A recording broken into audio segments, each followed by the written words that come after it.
ஆயிடுச்சு. இன்னைக்கு லெவல் பார்த்தீங்கன்னா 65 பத்திரமா பார்த்தீங்கன்னா 65 நாள்ல வந்து முடிச்சுட்டோம்.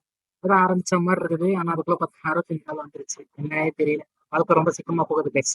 அண்ட் அது எல்லாத்தையுமே முடிச்சுட்டு சரி எடிட்டிங் வேலை எல்லாத்தையுமே முடிச்சதுக்கு அப்புறமேட்டு தான் இங்க கோயிலுக்கு வந்திருந்தேன். பார்த்தா இன்னைக்கு கொஞ்சம் பார்க்கறதுக்கு சன்னியா அதாவது நேத்து என்ன சோகமா இருந்தது, இன்னைக்கு பார்த்தா செம்மையா இருக்குது.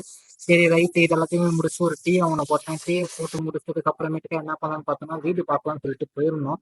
அண்ட் நாங்க இருந்த பிஜி வந்து பார்த்தீங்கன்னா, எங்களுக்கு செட் ஆகுற மாரி தெரியல. ஸோ அதனால எங்க ரூம்ல இருக்கிறவங்க எல்லாருமே சேர்ந்துட்டு ரூம் எடுக்கலாம் அப்படின்னு சொல்லிட்டு ஒரு பிளான் எடுத்திருந்தோம். அந்த இடத்துல ஒரு சம்பவம் ஆயிடுச்சு. என்னன்னு பார்த்தா தலைவரோட ஹெல்மெட் கீழ வந்து வைசர் மட்டும் உடைஞ்சு போச்சு. ஆஹா! ஆரம்பமே நம்ம தளமா இருக்கிற மாரி தான் இருந்தது.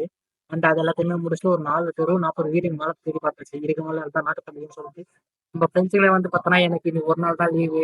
வாடா சீக்கிரமா போலாம். கொஞ்சமாச்சும் ரெஸ்ட் எடுக்கணும் சொன்னாரு. சொன்னதுக்கு அப்புறமேட்டா முகத்துல லைட்டா புன்னகை வந்து திருப்பி வந்ததுக்கு அப்புறமேட்டுக்கா இன்னைக்கு கறி சோறு சாப்பிட்டு சரியான ஒரு தூக்கத்த ஒண்ணு போட்டேன்.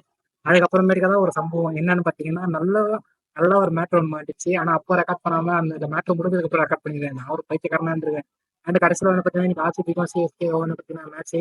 யார் ஜெயிப்பாங்கன்னு சொல்லிட்டு ஜோடி போட்டு பார்த்துன்னுருக்கானுங்க. சரி எல்லாத்தையுமே முடிச்சுட்டு தூங்கிட்டேன். நாளைக்கு பார்க்கலாம் கைஸ். வரட்டா?